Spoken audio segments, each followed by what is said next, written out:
Bom dia, meus queridos irmãos. Que a paz de Jesus se faça presente no coração de todos os nossos queridos companheiros de caminhada. Rogando a Deus que nos abençoe nesta manhã, que estejamos atentos quanto às nossas decisões e às nossas escolhas. Hoje vamos ler Benefícios Pagos com a Ingratidão. Que se deve pensar dos que, recebendo ingratidão em paga de benefícios que fizeram, deixam de praticar o bem para não topar com os ingratos? Nesses há mais egoísmo do que caridade, visto que fazer o bem apenas para receber demonstrações de reconhecimento é não o fazer com desinteresse, e o bem feito desinteressadamente é o único agradável a Deus. Há também orgulho, porquanto os que assim procedem se comprazem na humildade com que o beneficiado lhes vem depor aos pés o testemunho de seu reconhecimento. Aquele que procura na terra recompensa ao bem que pratica não a receberá no céu. Deus, entretanto, terá em apreço aquele que não a busca no mundo. Deveis sempre ajudar os fracos, embora saibais de antemão que os a quem fizerdes o bem não vos agradecerão. Ficais certos de que, se aquele a quem prestais um serviço o esquece, Deus o levará mais em conta do que se com a sua gratidão o beneficiado vô-lo houvesse pago, se Deus permite, por vezes sejais pagos com a ingratidão. É para experimentar a vossa perseverança em praticar o bem. E sabeis, porventura, se o benefício momentaneamente esquecido não produzirá mais tarde bons frutos? Tende a certeza de que, ao contrário, é uma semente que com o tempo germinará. Infelizmente, nunca vedes senão o presente. Trabalhais para vós e não pelos outros. Os benefícios acabam por abrandar os mais empedernidos corações.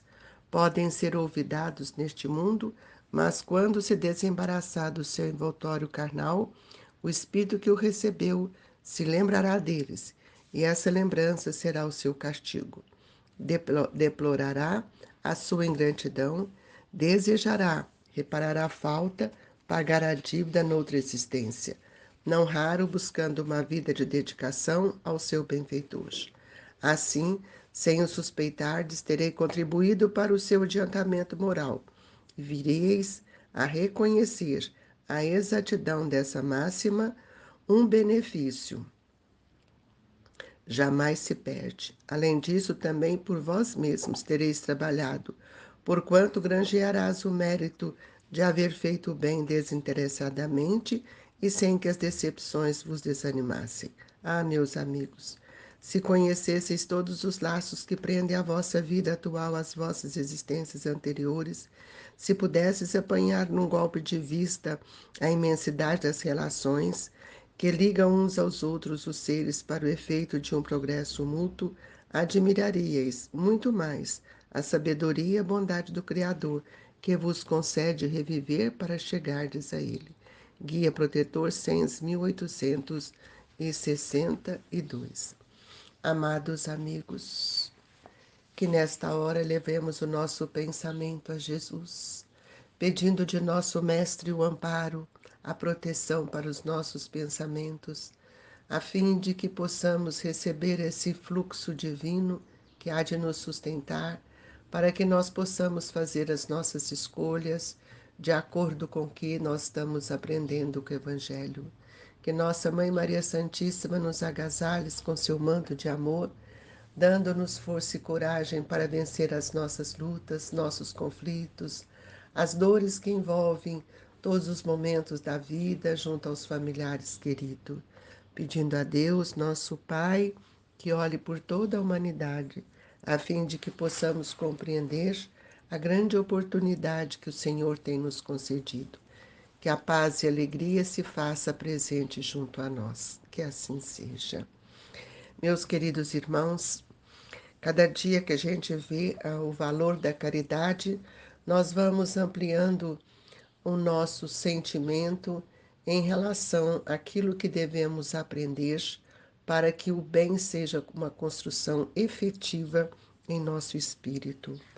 Nós estamos acabando de ler benefícios pagos com a ingratidão.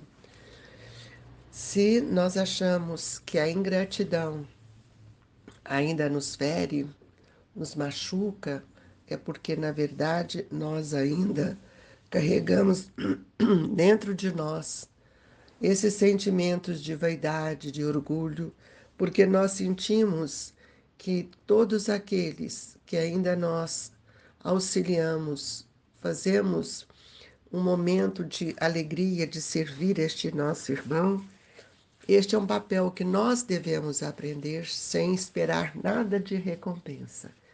E aquele que foi beneficiado, é preciso lembrar daquela parte do Evangelho, quando o servo, né, a pessoa que era o devedor, foi pedir clemência ao senhor que ele devia. E o que ele acontece? Ele perdoa e em seguida ele vai e cobra ao contrário. Nós também muitas vezes fazemos isso. Tudo que nós fazemos para o outro, nós deixamos um registro em nós, não do servir sem olhar a quem. Não nos servir estendendo a mão sem que a outra saiba o que nós estamos fazendo. Nós ainda computamos os nossos atos de caridade, mas na conta que o dia que eu precisar, ele fará por mim muito mais do que estou fazendo por ele. Então nós vamos ver que aquele que nós servimos, que nós auxiliamos, que nós estendemos as mãos, muitas vezes é o irmão que está necessitado e ele não pensa como nós. Às vezes, aquela ingratidão é a que nós estamos recebendo, é fruto do nosso egoísmo. Nem todos podem fazer o que nós esperamos. E o Evangelho vai nos mostrar isso de uma forma tão importante quando ele fala: aquele que procura na terra recompensa ao bem que pratica, não receberá no céu.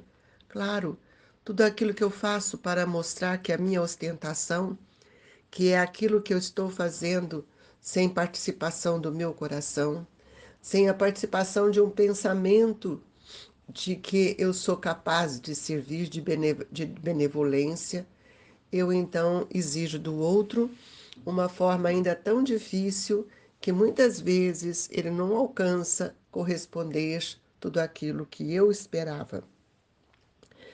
Deveis sempre ajudar os fracos. Veja bem, deveis sempre ajudar os fracos. Se nós podemos ajudar os fracos, mostra que nós temos alguma conquista. E que conquista tenho? Então ele fala assim: embora saibais que antemão que os a quem fizerdes o bem não vos agradecerão. Então é uma falsidade nossa a gente oferecer as coisas para as pessoas e as pessoas então não estão correspondendo conosco. As pessoas então não poderão nos dar aquilo que nós estamos esperando. Se eles são fracos de toda forma. Não é na fraqueza do ter. Muitas vezes nós podemos pensar que estes irmãos, eles podem, através do nosso gesto, olhar com outros olhos o que eles estão recebendo. Mas necessariamente eles não têm que oferecer a eles aquilo que nós queremos que eles recebam, de forma alguma. Então nós temos que ficarmos mais conscientes de que Deus levará em conta tudo aquilo que a gente faz com uma certa gratidão, com um certo benefício de amor, porque quando nós estamos fazendo alguma coisa para uma pessoa uma pessoa simples, não é simples de dinheiro, de pobreza, não, simples de coração, ela é muito mais virtuosa do que nós. Então ela está recebendo aquilo sem o pensamento de que eu tenho que receber.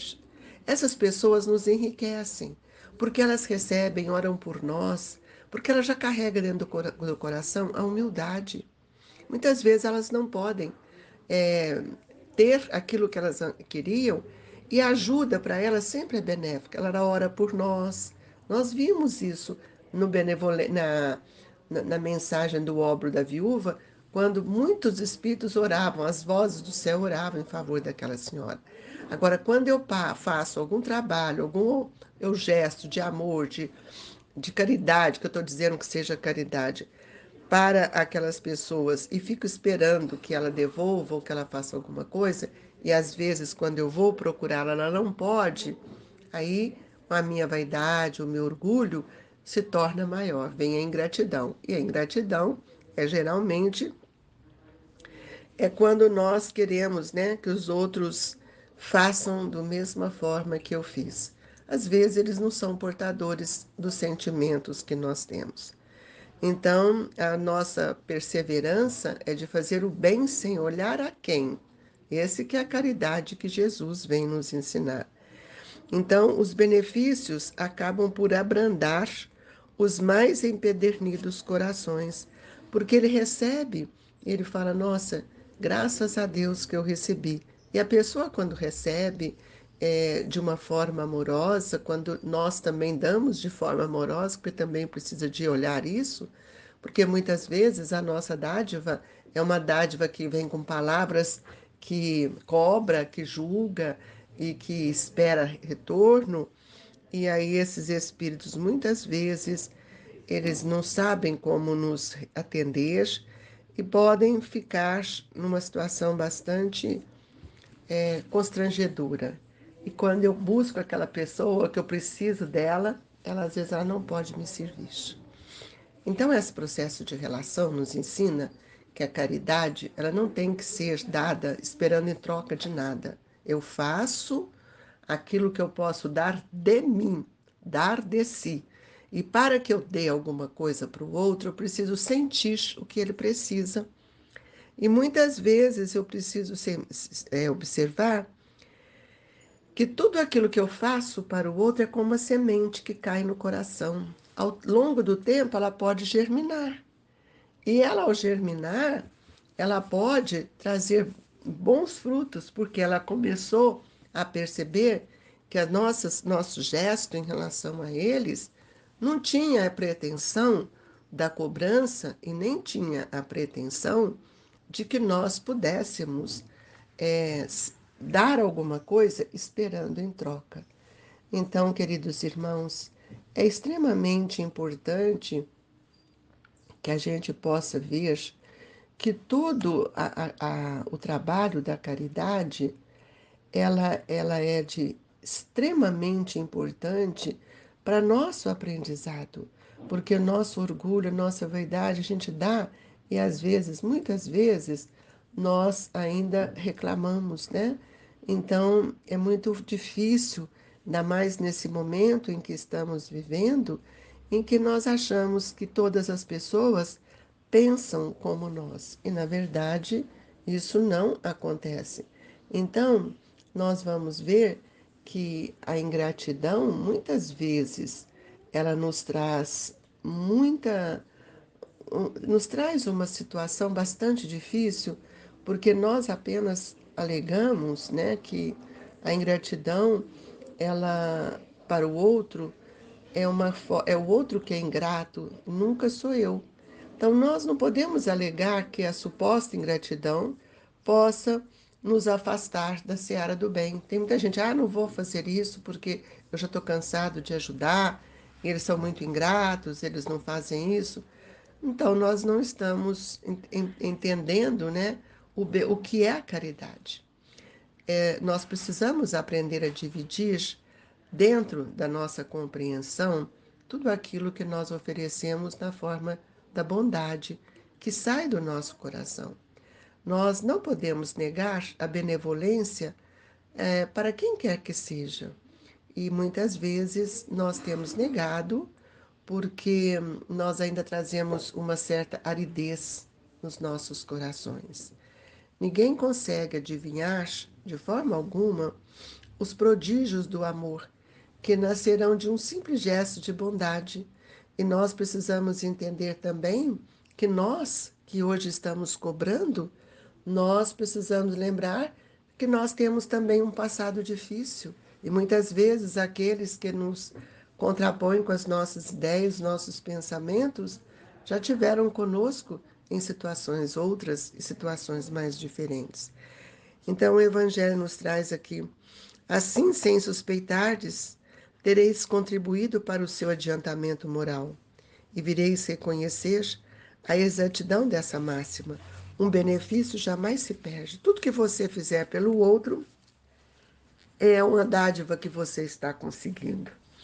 É uma gota a mais de fé, de esperança, de amor, de bondade que você está colocando na sua estrutura mental. Então, nós temos que esperar sempre que o outro seja feliz e não que nós sejamos, porque é pelo gesto externo que nós estamos dando, que às vezes não corresponde com a verdade que estamos oferecendo àquele nosso irmão. E aqui o Evangelho termina, né, com um momento que nos chama a atenção. Ah, meus amigos, se conhecesses todos os laços que prendem a vossa vida atual às vossas existências anteriores, se pudesseis apanhar num golpe de vista a imensidade das relações que ligam uns aos outros, os seres, para o efeito de um progresso mútuo, admirareis muito mais a sabedoria e a bondade do Criador, que vos concedes reviver para chegardes a Ele. Então, nós sabemos que todos nós temos muitas dívidas ainda a serem acertadas com a nossa própria consciência. E nós precisamos lembrar da máxima de Jesus: amai-vos uns aos outros, como eu vos amei. E essa máxima, ela não tem, ela é atemporal. Então nós precisamos criar um ambiente de fé no nosso próprio íntimo, para que nós possamos alterar a paisagem mental dia a dia e fazendo dessa fé um instrumento de trabalho, uma lâmpada que acende no nosso caminho. E assim nós vamos, tenho certeza, que nós vamos compreendendo o que seja renovar os nossos pensamentos em direção a tudo aquilo que Jesus tem nos ensinado. É importante, queridos irmãos, que a gente possa pensar que todas as vezes que nós tivermos alguma coisa dentro de nós, que a gente pense bastante: como vou oferecer isto ao meu irmão? Então, eu vou terminar hoje com uma mensagem curtinha de Emmanuel que chama Deserções. Saibamos quanto dói a deserção de amigos. Esse alegou cansaço, procurando repouso. Aquele deu-se ao outro e ausentou-se de nós. Outro nos viu às provas, julgou melhor deixar-nos. Embora os pés sangranos, não te detenhas, segue. Alguém não te abandona, o amigo eterno, Deus. Então, jamais estaremos sozinhos em qualquer situação. Não sofra pelas dificuldades do outro, mas vibre com o esforço que você tem feito para auxiliar e contribuir com o bem-estar do nosso irmão. Agradecemos a Jesus pelo Evangelho desta manhã, que nos fortalece, amplia os nossos olhares, pedindo a Deus, nosso Pai, que nesta hora do passe possamos receber as energias amorosas dos nossos benfeitores, que todos os dias nos auxiliam e nem sempre retribuímos com os nossos gestos, com as nossas atitudes, com as nossas palavras. Senhor, permita que os espíritos amigos tragam do laboratório divino os recursos que nós tanto necessitamos. Dai-nos força e coragem, Jesus. Que a paz e a misericórdia se façam em nossos corações. Ó Senhor, nós te pedimos, Jesus, que fluidifique as nossas águas, que nelas o Senhor possa depositar o medicamento pelas mãos abnegadas dos nossos benfeitores, pedindo a Eurípedes, nosso querido Dr. Bezerra, e tantos amigos espirituais que possam nos auxiliar com a fluidificação, com o medicamento que todos nós necessitamos. Jesus, que a sua bondade se estenda aos familiares, aos amigos e àqueles que não nos querem bem. Auxiliai aqueles que estão hospitalizados, Senhor, e que a paz e a esperança se faça junto de nós. Obrigado, Jesus. Muito obrigado, Mestre. Que todos nós sejamos agraciados com as vibrações do Grupo Espírita Esperança e Caridade, Colégio Allan Kardec. Fiquem com Deus, irmãos. Que assim seja.